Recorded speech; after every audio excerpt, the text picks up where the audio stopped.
Welcome back to the deep dive. Today we are opening a very old, very heavy door. We have a stack of notes here on the Kathasaritsagara, specifically episode 16, which is called A King, a Promise, and a Test.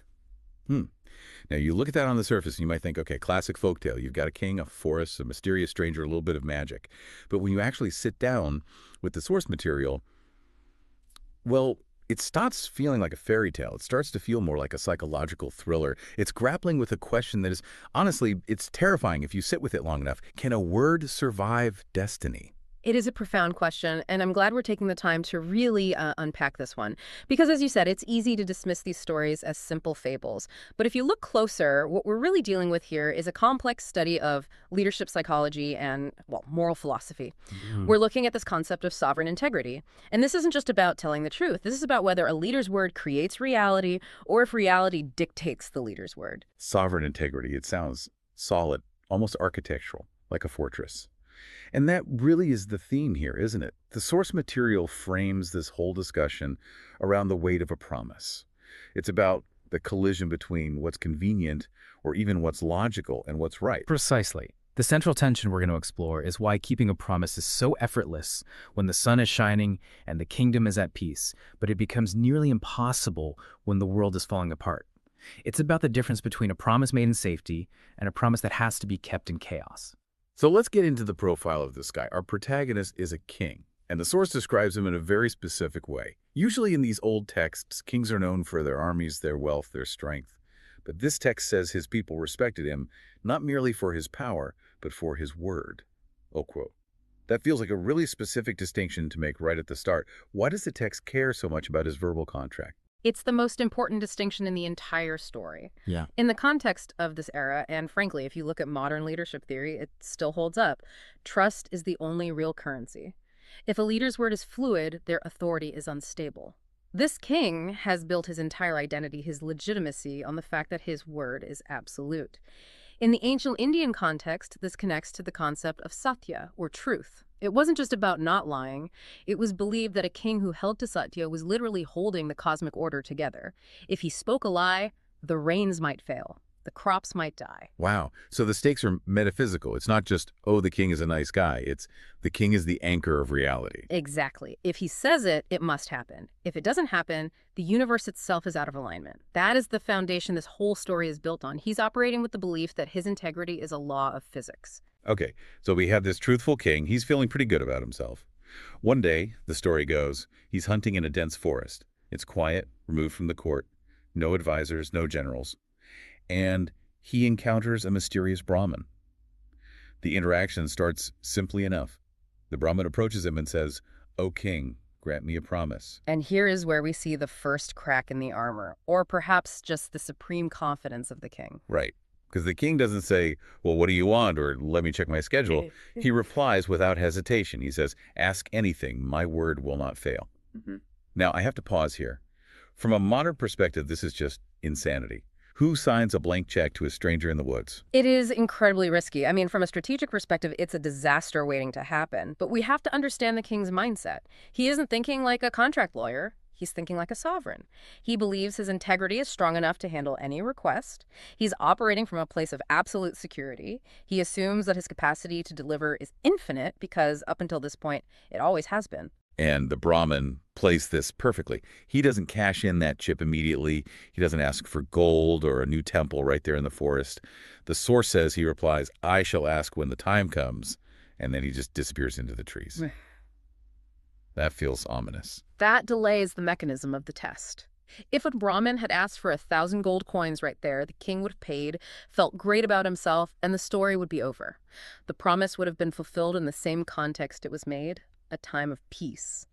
By delaying the request, the Brahmin separates the promise from the context. He holds the IOU for a moment when the cost will be infinitely higher. He turns the promise into a ticking time bomb. Exactly. And that bomb goes off. The narrative jumps forward. We aren't in the quiet forest anymore. The source tells us that war has erupted. A massive enemy kingdom has attacked, and things are looking grim. We find the king physically on the battlefield. He has his sword in hand. He's leading the charge. It's described as a critical moment. This is the destiny part of the question. The environment has completely inverted. We've gone from leisure to survival. The king is responsible for the lives of thousands. The fate of the entire state hangs in the balance. The adrenaline is pumping. The noise is, deafening. And right there, amidst the shouting and the clanging of steel, the Brahmin reappears. He walks right up to the king in the middle of all the chaos, and he says, "Now, O king, I asked for what you promised." Just imagine the cognitive dissonance for the king in that moment. He's in survival mode, focused on tactical victory, on keeping his men alive, and suddenly this ghost from the past shows up to collect a debt. The king is stunned. He actually asks here, Mhm. in the middle of battle, and the Brahmin is just cold as ice. He just says, "Yes, you gave your word." I mean, talk about terrible timing. If I'm the king, I'm thinking, can we maybe schedule a meeting for next Tuesday? But the location is the test. The timing is the test. Anyone can keep a promise when it's convenient. The Brahmin is essentially asking, is your word conditional? Does your integrity have office hours? And then comes the demand. The Brahmin doesn't ask for protection. He doesn't ask for the enemy to be destroyed. He says, and this is shocking, he demands that the king lay down his sword and leave the battlefield immediately. Let's pause there and really look at what's being asked. This isn't just a personal inconvenience. The Brahmin isn't asking the king to give up a ring or a horse. He is asking the king to abdicate his duty as a protector. Exactly. And this is where I struggle with the story, honestly, because if the king leaves, the leaderless army collapses, the enemy wins, the kingdom falls. The source material makes the stakes very clear. The enemy would seize victory. Hmm. So we aren't just talking about the king's personal honor here. We are talking about the lives of his subjects. You've hit on the core conflict of this deep dive. The setup is complete, and now we are staring at the dilemma. The source describes an inner war that begins within the king. And this is fascinating because it pits two absolute virtues against each other. Right, let's really dig into this because I think the right answer isn't obvious at all. On one side, you have responsibility. Yes, the duty to the collective, the utilitarian argument. As a king, his primary job, his job description, is to protect the state and his subjects. If he leaves, people die. The society he's sworn to defend is destroyed. Logic, strategy, even basic empathy, it all dictates that he has to stay and fight. Exactly. If I'm a soldier on that line and I see my king drop his sword because he made some pinky swear to a guy in the woods years ago, I'm furious. I'm thinking, you are sacrificing us to save your own conscience. It feels selfish. It feels like he's prioritizing his spiritual resume over our physical survival. And that is a very valid critique. It's the argument of the greater good. But now look at the other side. You have integrity, the duty to the self and to the truth. But is it worth a kingdom? That is the question.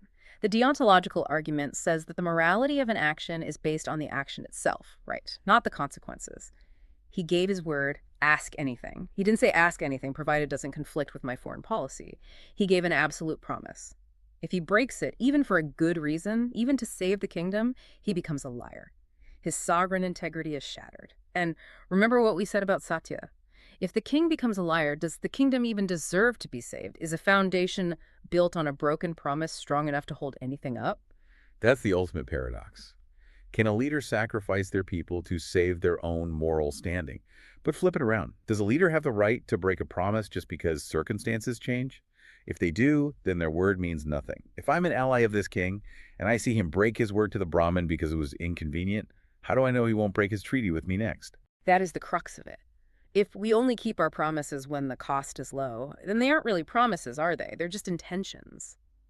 A promise is specifically designed to bind you to a course of action even when, especially when, you no longer wish to do it.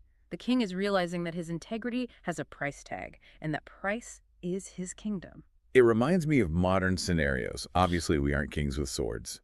But think about a CEO who promises no layoffs.